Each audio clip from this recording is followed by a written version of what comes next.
Okay. All right. I'm really excited that we have Dr. Brad Furman joining us today as our speaker. He is the research scientist and research administrator at the Florida Fish and Wildlife Research Institute. And he's within the assessment and ecosystem assessment and restoration section of FWRI. And he has a great educational background in marine science. As you can see, he got his bachelor's of science in marine biology at Florida Institute of Technology, then a master's of science in marine science at Dauphin Island Sea Lab at the University of South Alabama, and then went to do his PhD in marine science at Stony Brook University. So a lot of diversity in geographic experience in his training. And his professional interests are very broad. Pulled out a couple of things from his CV as a high level.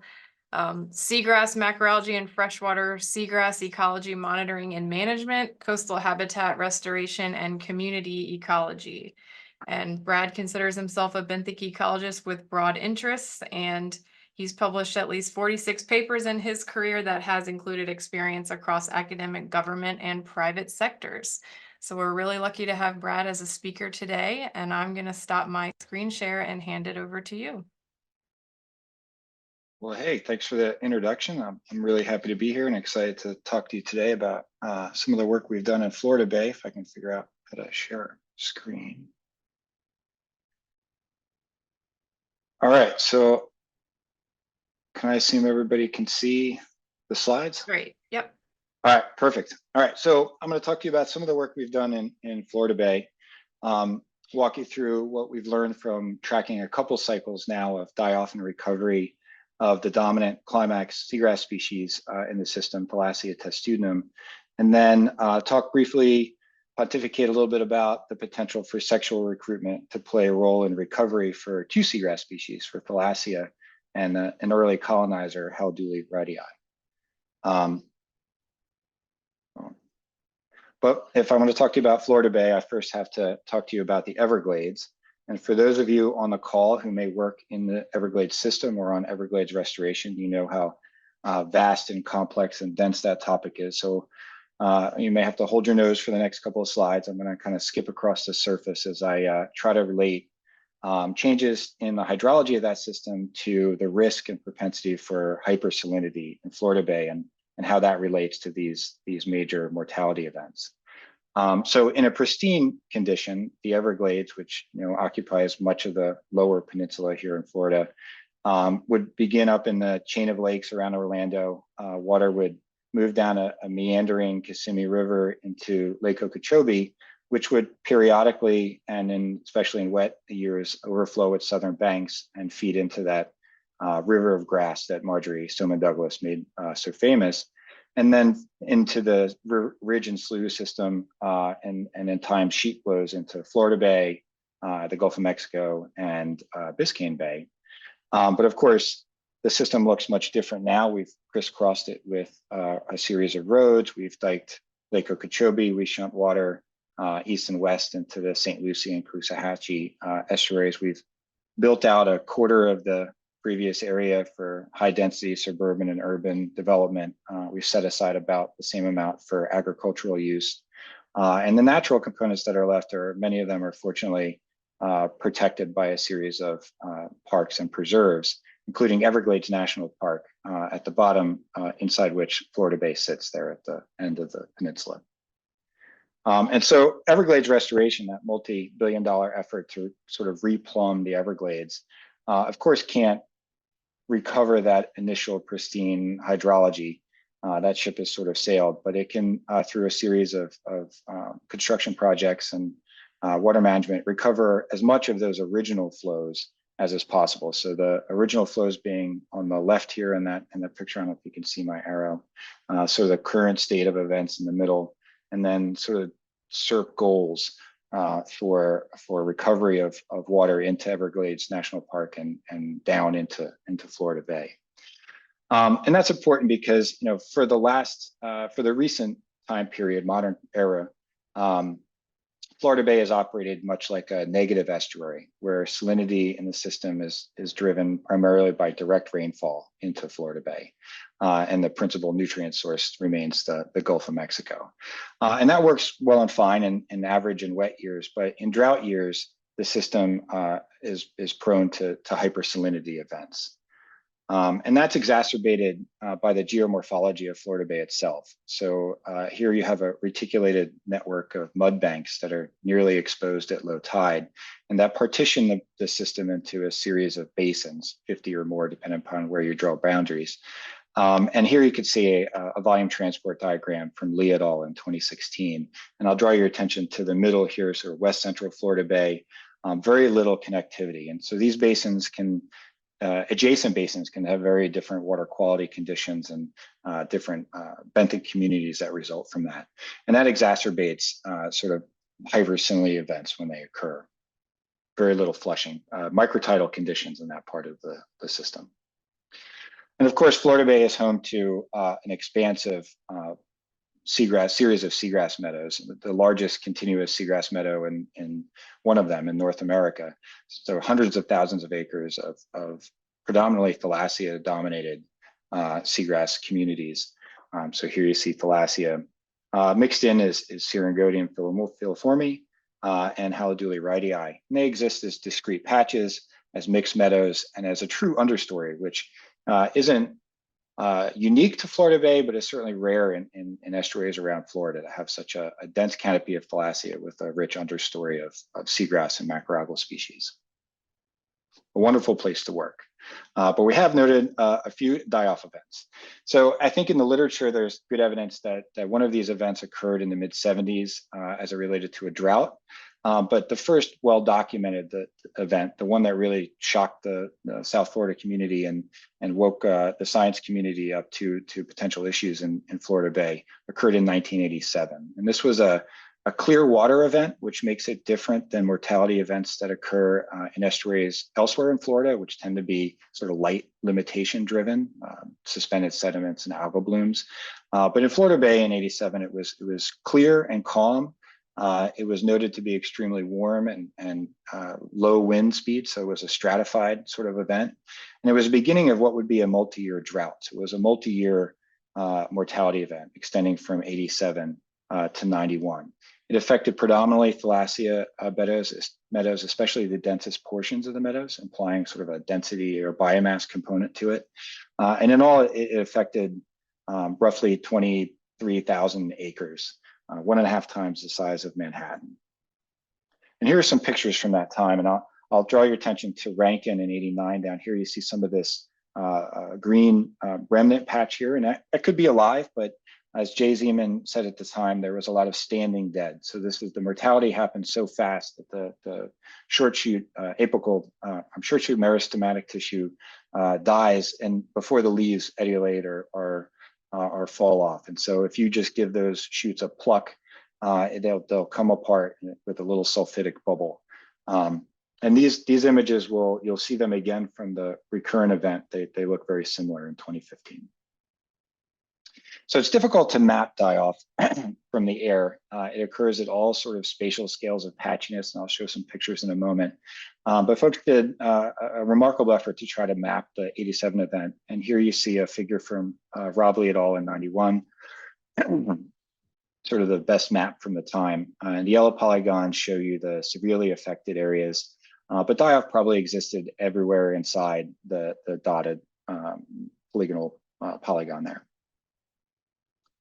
And this, of course, set off a cascade of events. So the original die-off, the initial die-off in 87 through 91, that Clearwater event I just described, we refer to as primary die-off. But once all of that seagrass is lost to the system, as we know from other estuaries around Florida, that allows sediments to be resuspended, it releases a ton of nutrients. And once rain resumed, the drought ended at the end of 91, we started to get large cyanobacterial blooms, principally Synechococcus blooms. And that resulted in a sponge die-off. Here I like to promote my advisor's postdoctoral work, Brad Peterson's paper that shows that that loss of biological filtration sort of exacerbated the effects of these algal blooms. And under those light limited conditions, we saw slow attrition of all seagrass species, or a more traditional mortality event, which we call secondary die-off here in Florida Bay. And of course, this led to impaired pink shrimp and spiny lobster fisheries, and 10 years of recurrent blooms. And this was a real shock to folks in South Florida. You know, there was fears that this was sort of game over for Florida Bay, that this was ecosystem collapse. Folks weren't sure if the system was going to come back from this. And in some small way, it helped to promote the issue of Florida Bay and Everglades generally to a national political issue during a presidential election year. And in a small measure, helped to get Everglades restoration funded and started. It also set up an explosion of research in Florida Bay. So prior to the '87 event, not many researchers were operating there. It's a very difficult remote place to work, especially before effective GPS equipment. But after the die-off, lots of folks tried to figure out what had happened during this Clearwater mortality event. And in my view, it's a real testament to the scientific method. So lots of hypotheses were forwarded in the literature, and over about a 10-year period, they slowly got winnowed away. And what was left was a fairly workable conceptual model that has stood the test of time. And in a very simplistic sense, it's where environmental stress in Florida Bay, that tends to be salinity and temperature, but any combination of factors that can lead to stratification and bottom water anoxia, either through physical chemical means or compromised photosynthesis, will result in oxygen imbalance in the plant. And this allows hydrogen sulfide to intrude into the roots and rhizomes, and sulfide is toxic to all metazoan life, and that can result in plant death. This tends to be a greatest concern in the densest part of Thalassia meadows, again, implying that there's some sort of minimum biomass density that's required, or amount that's required for those large scale events for sure. But we see die-off in small scales on a near annual basis. And so here's a picture of I believe whipray. And we observe this usually when we're out in October, at the end of the summer, beginning of the fall, these small pock marks of die-off. And if they grow and coalesce, they can turn into these sort of large wave fronts that move across the landscape in these larger conflagrations of die-off. And at the heart of it is this simplistic model where an actively photosynthesizing Thalassia shoot will pump oxygen down through its roots and rhizomes during the day, and then rely on passive diffusion of oxygenated bottom waters at night to create an oxygen layer in the rhizosphere, which can help detoxify hydrogen sulfide in the pore water, converting it to water and elemental sulfur. And the foundational work for this was done by Borum et al. In 2005. But for folks interested in this, I really recommend looking into Dr. Marguerite Cook's latest series of papers. She's done some wonderful work with microsensors. It's really expanding on the Borum et al. And seeing some very interesting results in terms of when and what cases radial oxygen loss is occurring, and when it may not be inside Thalassia meadows, in especially iron poor lime mud sediments like we have in Florida Bay. Okay, so in the mid-90s, like I said, there wasn't a lot of monitoring work done in Florida Bay.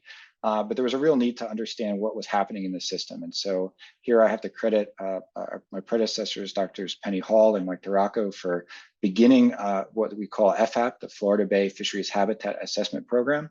And I'll pause and say we call it fisheries habitat because, of course, not everybody cares about seagrass, although they should, but everybody cares about fisheries habitat. And so that has really helped Penny and Mike keep the program funded for such a long time. We've are about to roll on to our 30-year anniversary, I believe, of sampling. And in the beginning, it started with these 10 basins following an EMAP protocol with tessellated hexagons. And so they would sample randomly once within each of the hexagons. In the early years, they did this in May and October. So that's the end of the dry season and end of the wet season in South Florida.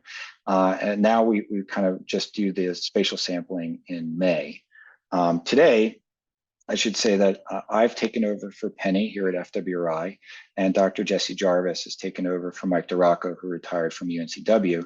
So that wonderful tradition and partnership between FWRI and UNCW continues, and they meet us down here in Florida Bay to sample every May. And we're excited to get out there in a couple weeks and continue our work there. Today, we sampled 19 basins, including some newly added basins here along the coast, this very dynamic ecotonal area where we're interested to learn more about. And in 2006, they added 15 permanent transects that are sampled in May and October, where we do a lot more detailed work. We do shoot counts, we take cores for biomass. And throughout the bay, we collect a normal cadre of YSI data and sediment height, water depth, that sort of thing. The core of our data collection, though, is the Brumbaugh-K cover abundance scale, which is a non-destructive, very fast and efficient visual assessment of abundance at the low end and grading into percent cover at the high end. It can be done very quickly. It's easy to standardize among different observers. It allows us to do 8 quadrats per station, and we visit some 520 stations throughout the bay in sort of a blitz monitoring campaign every May. And so what did FHAP observe since the 87 event?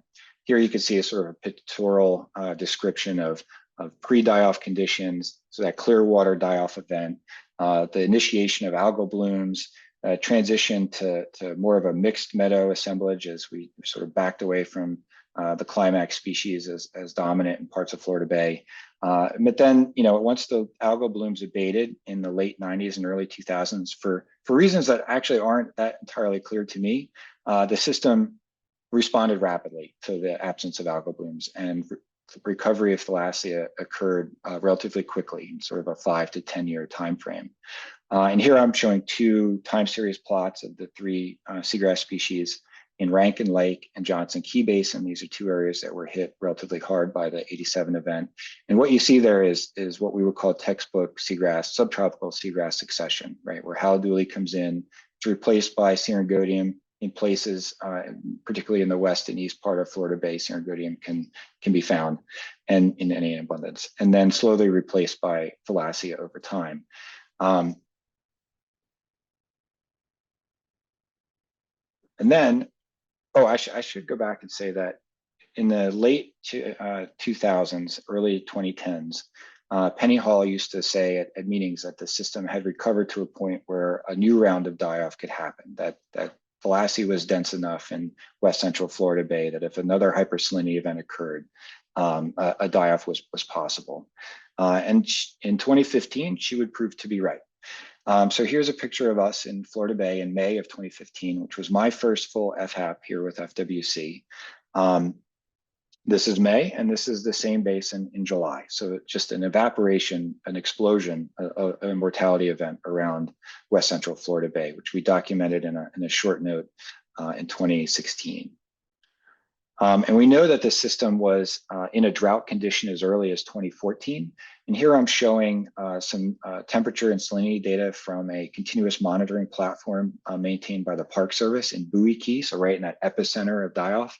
And what I'm coloring here are the number of days where the mean salinity was above these different thresholds, 40, 50, and 60 PSU.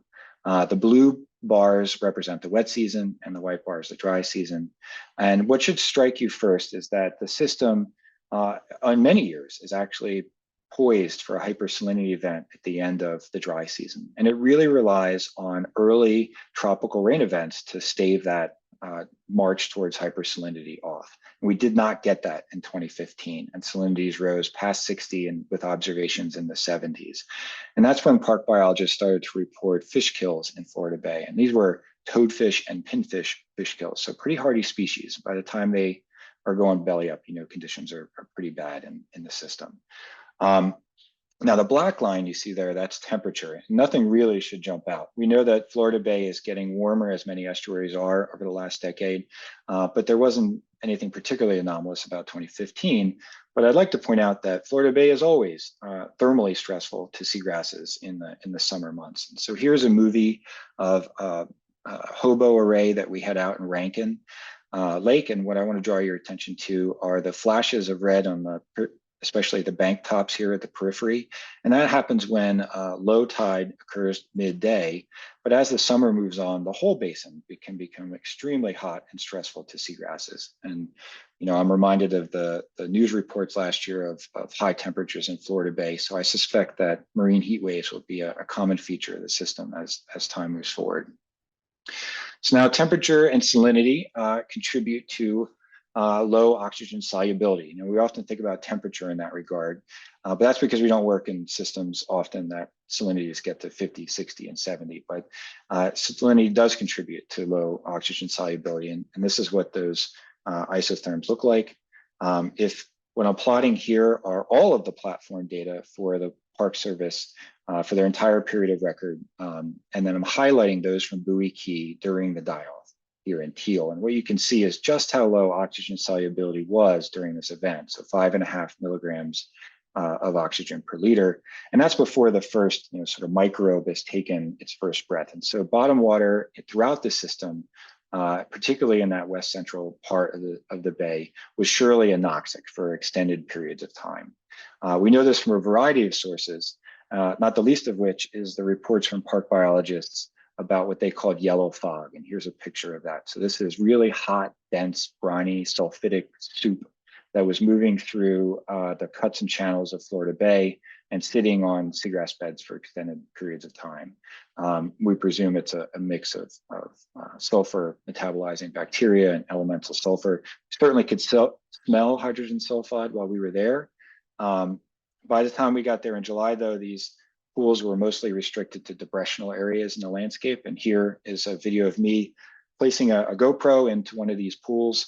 You'll see the fungal and bacterial rich, sort of community that's recruited to the detritus around these depressional areas. And I'm told that early in the event, you could smell sulfur from low-flying aircraft, right? That's just how awful conditions were in Florida Bay during this event in 2015. So we spent the next several months in an event response capacity, traveling throughout Florida Bay to try to document and map where die-off had occurred. So all of these green dots are places where die-off was not found, and red dots are where it was particularly severe. And in all, we calculated about 22,000 acres, so roughly the same scale of the 87 event in precisely the same locations as the 87 event. Marked here in X are places we couldn't get the boat. Again, traveling in Florida Bay by boat is extremely challenging. A lot of these areas are very shallow. Unlike the 87 event, range resumed at the end of the fall, I believe in November, and we had a particularly wet, dry season that year. So hypersalinity was quickly stemmed. And so we waited for algal blooms to begin, and sure enough, they did. They were severe for, particularly dense for Florida Bay standards at the time, but relatively short-lived. In fact, they were on their way to dissipating when Hurricane Irma hit and sort of shook the fish tank and created a whole new set of issues that the system is still trying to work itself through now. But that's a topic for a different talk. I'll kind of pause there at the end of the die-off proper, if you will, and divert our attention to potential mechanisms for recovery, because we saw quite a bit of it in the early months and years after the 2015 event. So here's a sequence of pictures from Rankin Lake. You see May 2015, very dense Thalassia meadow. This is our permanent transect tape you see in the July 2015 photo, just a complete loss of Thalassia from the system.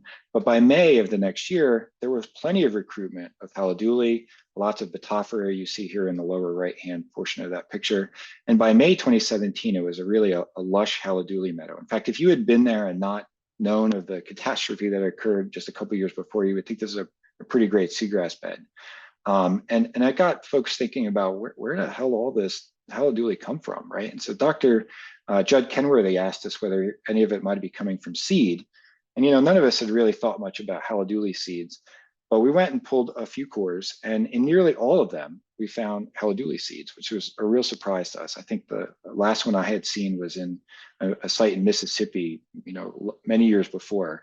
It's not something that we think a lot about. Here's what they look like. They're hard. They have these styler beak or rostrums, depending upon where you look in their literature as to what to call those structures. They cleave hemispherically when they germinate, which is kind of interesting. And we found them in some abundance, so over 100 per meter squared, where we were seeing them in these areas of recovery in Florida Bay. Now, to get a permit to pull cores in Florida Bay is rather difficult. So we decided to shift our attention to Tampa Bay and enlisted the help of our Eckerd College intern, Bianca Berselli. We had her go around Tampa Bay and pull cores in the winter of 2019. We would sieve them down, sort of isolate the fraction that would hold Haliduli seeds and enumerate them. We would combine 10 of these small cores into one of those spat bags you see pictured there as a way to maximize the amount of superficial sediments we were surveying. And we were really surprised to find seeds in about half of the samples that we pulled. And abundance, again, was over 100 per meter squared where they were found. Really kind of shocking to us because, discussions of seeds is pretty absent from the literature. And there are plenty of references that suggest that sexual reproduction in Haliduli is rare if it ever occurs in Florida. And there had been no real references to this in Tampa Bay. So this is a kind of a surprise to us. And we can click a few buttons in ArcMap and get a hotspot. And we see one there in Boca Ciega, which was really interesting, sort of like 1,000 meters or seeds per meter squared. We decided to go back there, and it just happened to be in May when we did to pull some more cores in Boca Ciega to kind of flesh out that hotspot a little more. And we were surprised to find flowers by the hundreds and thousands. And so here are a picture of the staminate flower, the male flower on the left, and the pistillate flower, the female flower on the right, or in the middle, I guess. And then a picture of what a male flower looks like in the field. So these are really, really hard to see in the field. In fact, you don't see any female flowers there, but if you pull a core in that bed, which we did, hundreds of females would be found, and many more males than were readily visible would be in your core. And since then, we've had actually no difficulty finding seeds or flowers in any of the estuaries around Florida that we've worked. And so now it's half a dozen or more. And connecting with partners around the state, they're finding similar observations, that there actually is evidence of sexual reproduction in Haliduli pretty widespread around the state of Florida. We've seen flowers in all stages of floral development, including this sort of odd possible abortion of one of the ovaries, which was noted in the literature from the 80s and seems to be pretty common in Tampa Bay as well. We've also seen fruits in all stages of development. So here's a developing ovary through maturing fruits, progressively darker until you get this hard seed that dehisces. But this is a geocarpic plant, so this maturation all occurs below the sediment surface. So dehiscence just means the seed kind of sits below the maternal shoot and relies on movement of those superficial sediments for secondary dispersal, which is a process we know actually very little about. Well, actually, what do we know about the reproductive ecology of Haliduli in Florida? Not all that much, I'd have to admit, right? So we now are pretty sure that flowers and seeds are widespread throughout the state. They're found in areas where Haliduli is recovering rapidly. We see them in Florida Bay in places like Johnson Key at our transect, which has had an explosion of Haliduli since the die-off in Irma. We see them in the Indian River. Our partners at the St. John's District has found them, as have our partners at UCF, in places like Mosquito Lagoon, where recovery of seagrasses has occurred recently. But we know almost nothing about seed bank dynamics. We're just in the beginning of trying to understand how viable these seeds are when you pull them up in a core. And very few of us have done effective germination studies, at least not in many decades in the literature. But I think it's time to rethink the role of sexual reproduction in the ecology of Haliduli, given that these things are as common as they are and appear to co-locate with areas of rapid Haliduli growth. Okay, so now I'm going to shift to the climax species Thalassia. I'm going to talk about sort of vegetative mechanisms for recovery after these die-off events, and then discuss the role of sexual recruitment for Thalassia in Florida Bay. So these are pictures that Mike Duraco took after the '87 event, and they show what we would call an aerial runner of Thalassia in a process of rapid branching, which is something that Thalassia really doesn't do, where these apical meristems are generated, and they're sent down to the sediment surface at these 45-degree angles, which was a process that Mike and others called twinning in the 90s. And so it's akin to the aerial runners that we see in Haliduli, I have pictured here, and sometimes in Cerygodium, but really rarely reported for Thalassia. But we saw them in 2015 as well. And so here's a picture of the twinning response in Garfield and Rankin. I can't remember which basin we took this picture. So these shoots would have been up in the mid canopy, and all of the dense Thalassia around it sort of evaporated, as I showed during the die-off event. And this is what was left. And these rapid branching events allowed for quick nodes of recovery from a vegetative growth of remnant patches of Thalassia. And I just kind of point out the number of leaves here. So it was light replete conditions after the die-off, and these plants were cranking away photosynthetically. We also found a lot of seedlings in the aftermath of the die-off in places like Garfield and Rankin. In fact, almost all of the remnant shoots we'd pull at our transect site ended up being 1.5 to 2-year-old seeds, which is actually kind of shocking, right? The current thoughts are that seedlings are poor competitors to clonally produced ramets in dense canopies. But here these seedlings had recruited to dense canopies and were 1.5 years old at the time that the die-off occurred, and presumably would have contributed to the adult population in those meadows. And they also survived the die-off, which indicates that their lack of below-ground investment, their position high and near the sediment-water interface may have allowed them to sort of survive the sulfide-driven mortality event. Which made us think about some of the recent genotypic studies that have been done on Thalassia. So Corgent et al. Had done a wonderful range-wide paper that identified 2 weakly differentiated subpopulations, one for the Gulf of Mexico and one for the Caribbean, suggesting lots and lots of dispersal and gene flow throughout the species range. And also a paper done by Eric Bricker from University of Virginia and others in 2011 that looked at the role of population structure in the morphology of the plant, which varies considerably across all of the different ecophysiographic zones of Florida Bay. And we were struck or inspired by a figure in that paper that showed really strong northeast to southwest gene flow, which we thought could be indicative of recovery. So populations in the Northeast, which were less hard hit by die-off, contributing to seedlings and recovery in the Southwest and West Central Florida Bay. So to expand upon that, we set out to collect, in all 1,200 or so samples that we sent to UNCW and Dr. Stephanie Kamel, a genotype for us. And here you see the spread of samples binned by basin as delineated by the Fathom salinity model, and by larger ecophysiographic zones. There are lots of zones published based on water quality characteristics for Florida Bay, and these Bersenio zones are particularly useful. And we were hoping to learn more about the metapopulation structure that might exist with all of these hydrologically poorly connected subbasins of the system, looking for source sink dynamics and potentially sourcing where some of those seedlings that we were seeing were coming from in the aftermath of the 2015 event. However, when we put them into structure using standard structure compact methodology and this more sophisticated testudinum approach to identify population structure, we found none of that. It actually turns out that Florida Bay is a single well-mixed population. I should say as an outgroup, we had samples from Red Bay banks, Key West, the Marquesas, and dry tortugas from a cruise led by Dr. Cliff Ross at UNF. So thank you, Cliff, for inviting us on that. It's a wonderful, wonderful opportunity, and it gave us a great outgroup for this sort of work. So a single population of Florida Bay. So despite all of the subbasin structure of the system, these seedlings sort of float right across the top of the mud banks and are distributed, throughout the system.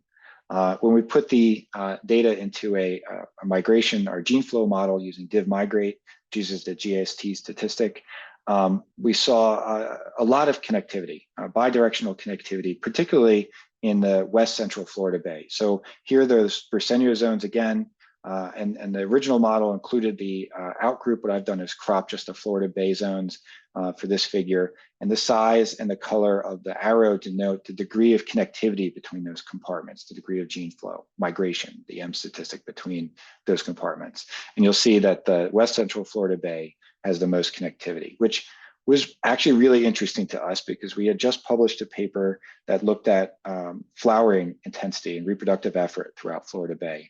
And from the years 2006 to 2019, that West Central part of Florida Bay was the sexiest part of the bay, those areas where we had the greatest proportion of flowering shoots. And when you plot the outgoing M from these basins against either the mean or the maximum proportion of sites that flowered during that 2006 to 2019 time period, you get this really interesting linear relationship. So this suggests that what we're seeing in terms of gene flow is contemporary gene flow and not the relic of sort of glacial infilling of Florida Bay over a long period of time. Which supports the idea that sexual recruitment is contributing not only to meadow maintenance, as evidenced by the seedlings found in those formerly dense Thalassia meadows, but also to recovery, because those seedlings surely were nodes of recovery in the system. And that recovery or connectivity throughout the bay is probably important for the stability of seagrasses in the system, which can be concerning because we've got information that there is a limit to the compensatory reproductive capacity of the system if we get too many hurricanes and perturbations stacked up one on top of each other year on year, and also a reduction in reproductive effort as the system warms. And as I said, Florida Bay, as many estuaries in Florida, are warming over time.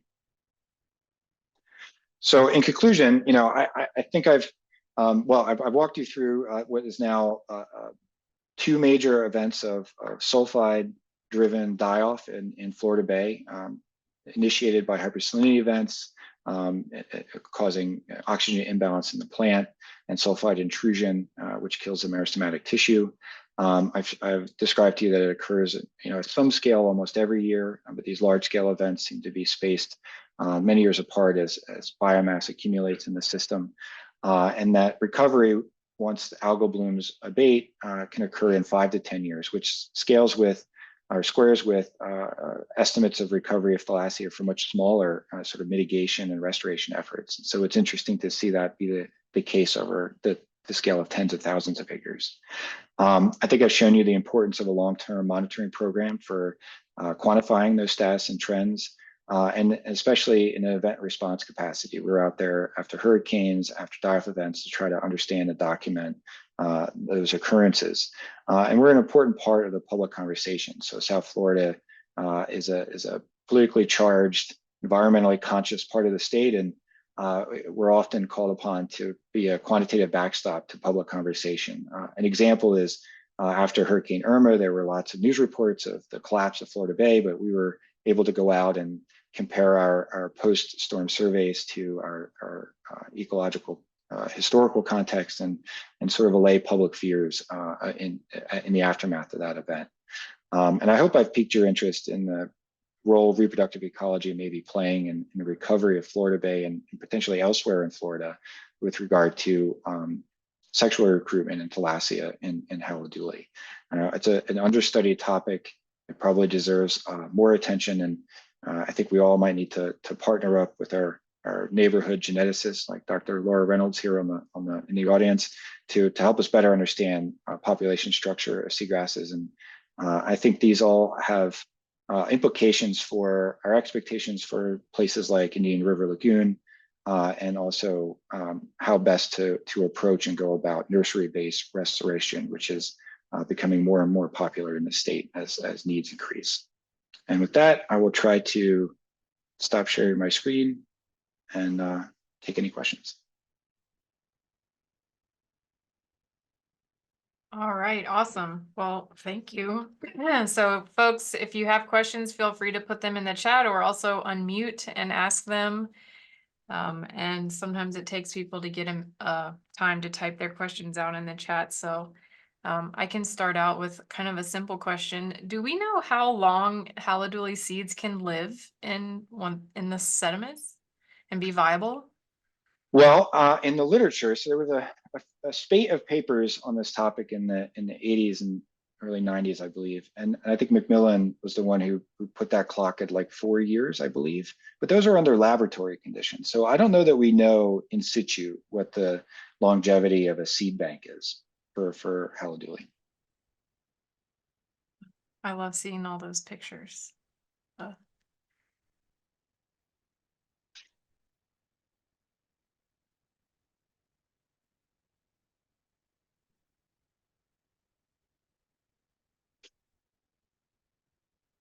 I wrote down another one too that I can ask. Um, so I guess, I was thinking as you were talking through the classic, succession of Thalassia becoming the dominant species after that disturbance event. And then as you were alluding to some of the increases in temperature stress in Florida Bay, I wondered if, if we're anywhere close to a situation where that climax Thalassia situation will have a harder and harder time coming back, and we might start to see more prolonged dominance by some of the more early successional species. Or do you all still expect to see that traditional Thalassia recovery? That's a good question. And I think I'll answer by saying that I think one of the goals of SERP, right, is to deliver more fresh water to Florida Bay and push that estuarine zone further south away from the mangrove shoreline. And the expectation with that is that Thalassia won't be the dominant species under those thermal or under those salinity regimes, right? And we'll get more of a mixed species meadow. I think that's the goal of one of the goals of SERP in regard to seagrass community composition, with the idea that mixed meadows will be more resilient to a variety of stressors, including those hypersalinity events. And we know that places that had mixed meadows tended to do better during these events. So whether or not more marine heat waves drive the system in that direction, I think that's a reasonable expectation. But I think a very stated goal of SERP is to end sort of Thalassia dominance over portions of the system. Historically, Thalassia wasn't the dominant species in the northern parts of Florida Bay proper. Okay, interesting. Thanks. All right, we had a couple come in. So one from Katie, are there estuaries in Florida where you would like to see seagrass seed bank mapping next?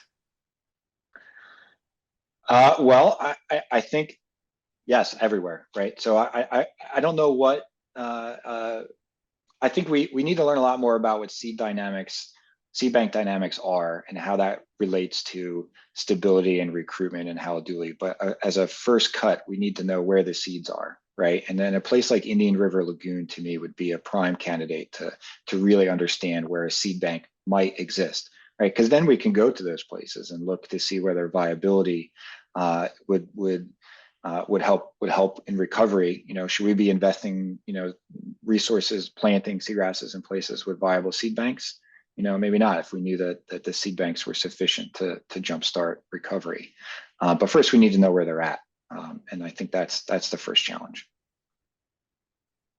Awesome. So next question from Laura: how many places in Florida have you found no Haliduli seeds? How relevant are your observations in Florida Bay and Tampa Bay to other places in Florida?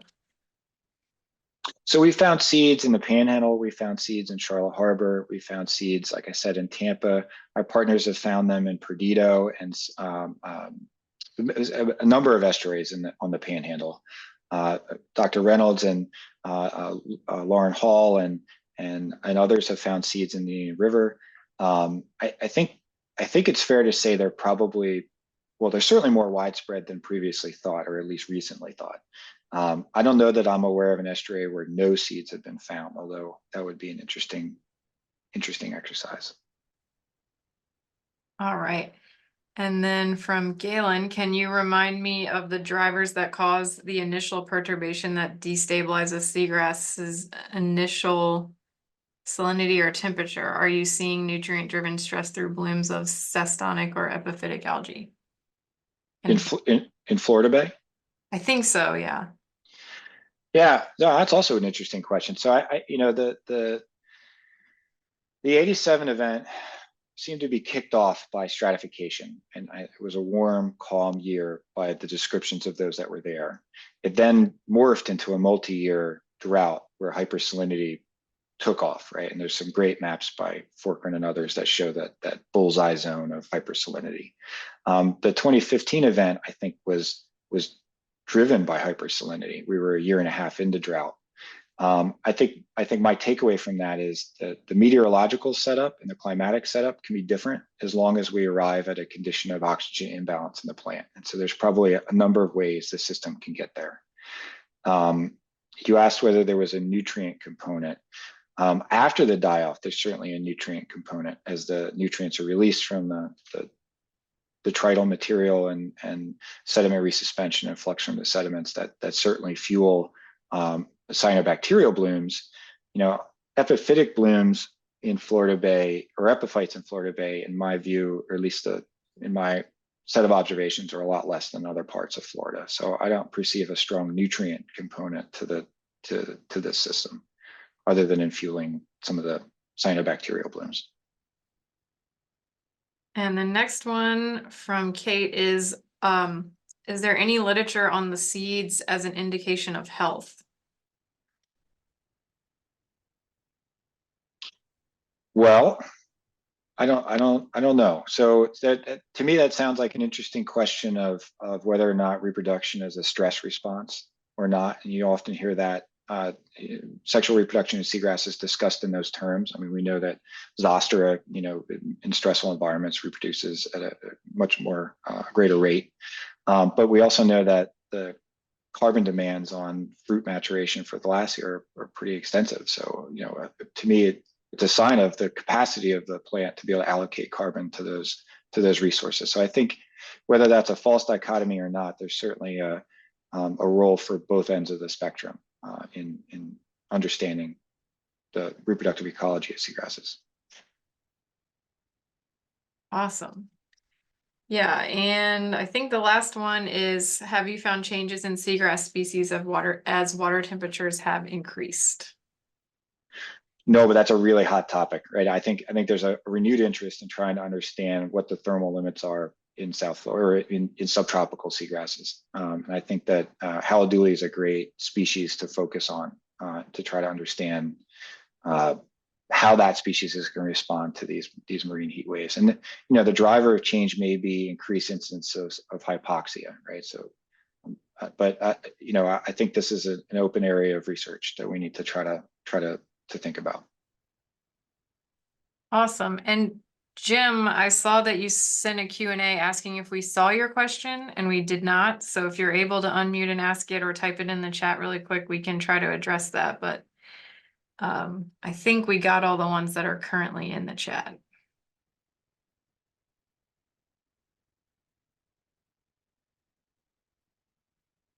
Okay. Well, yes, thank you so much, Brad, for coming and joining us and giving us a talk about that. And I guess there will be more updated information soon about how Florida Bay's recovery trajectory is going. So maybe we can have you back to talk about that and other things. So. Sounds like fun. I'd be happy to. Thank you. All right. Thanks so much, everybody.